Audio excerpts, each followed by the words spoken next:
how did your, I suppose, spiritual questing or journey impact on your later travels? You mentioned that you found this the spirituality and the wisdom of the Quran and of Islam and the Muslim faith, and you went on to travel the world after that, and you'd been brought up a Christian. You discovered Islam, and you began to travel and see other things as well. And it appears in your book in different instances. I haven't read it, but just enlighten me on how that impacted on the rest of your travels and the story of your book. I think that the thing that I see as what propels each of us on our journey are the questions that we hold dear in our hearts at the time. So as I said, when I went over as in an advisory role to Saudi Arabia, one of the principal questions that I had was, why are people fighting over their faiths? Right. And so that was answered to a certain extent, as I've described just now, in my time in Saudi Arabia. You know, I had a teacher who was a friend of mine, in a sense. When I left Saudi Arabia, I initially went up to Jordan because I wanted to return to Petra. I'd been there once on a short trip from Saudi with some friends.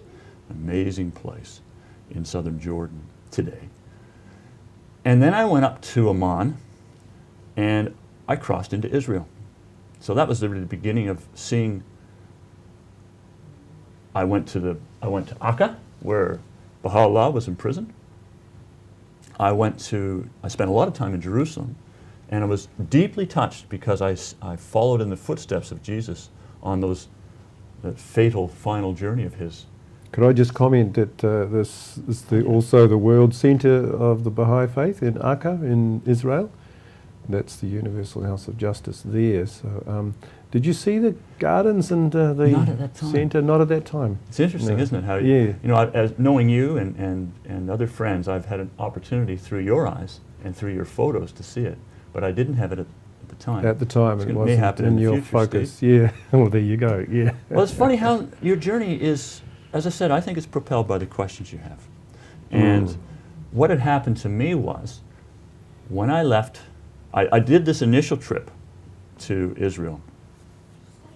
And I stood at Capernaum, where Christ preached the Sermon on the Mount, and it came to life for me. And as I said, I traced his footsteps, the Church of the Holy Sepulchre and along the streets of Jerusalem, and it all came to life for me.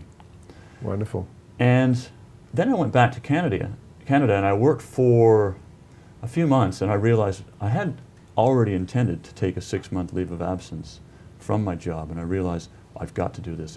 It seemed like I was stepping backwards instead of forwards when I went back to a different place than I'd worked for before in Canada, but a similar job, and I felt like I wasn't moving forward. Right. I wanted to do this exploration. I wanted to go on this journey. But what happened was, I got to the beginning, I had a leave of absence for 6 months, and I started on my journey. And I was trying to get to the Soviet bloc. And at the time, this was in 1988, I'll take that back. Before the fall of It was 1980, Russia, it was before the fall of the wall, and the Iron Curtain and all that. And so the easiest way to do that was to go on an organized camping trip for me, affordable, easiest way. Right. So it was through Scandinavia to the Soviet bloc. Well, when I got to Norway, I'm going to keep the story short, but I ended up in a coma with spinal meningitis. It was the second time in my life I'd had it. Whoops. And while I was in the coma, I woke up and I saw a needle in front of my eyes. And I thought it was a big one. I don't think it necessarily was, but it seemed like it when I woke up, just briefly. There was a doctor holding the needle, a couple of friends on my left, and a couple of nurses on my right. One of my friends said, "Oh, John, you're awake. Are you allergic to penicillin?" I said, "Yes." And they said, "Oh," and then I went back in the coma. Well, that saved my life. Wow. Because that was penicillin. Wow. So I went back in the coma. I didn't wake up till the next day in a hospital in a little place called Molde in Norway. And I spent 2 weeks recovering from meningitis, isolated from anyone that I loved. My friends had to all take penicillin. They did come in for a brief visit to see me, and then they resumed their journey. There wasn't much point in them hanging around because they knew I wasn't going to be able to join them. You'll be there for a while, yeah. I was on intravenous. I was a very lucky young man to even live. It had reached the stages where you have spots in your skin, on your arms, and generally you have a 70% chance of dying at that point, or at least incurring some visual defects or auditory defects. And So you weren't meant to go at that time, John? I wasn't. You had other things to do. Exactly, Steve. Yeah. And that's what it was. I had 2 weeks to sit or lie in my hospital bed looking at the ceiling. I knew it intimately at the time. And I had time to think. And those questions started to arise that propelled the next part of my journey. This is a long answer to your question. Yep. And the questions were the fundamental ones that all human beings have. Who am I? Where do I come from? Why am I here? Where am I going? Those basic questions. So then, my journey transformed or morphed into something much deeper than its original intent. And so I think then what happened, the things that happened and the people I met, the places I ended up, because I didn't know where they were going to be and who they were going to be when I started.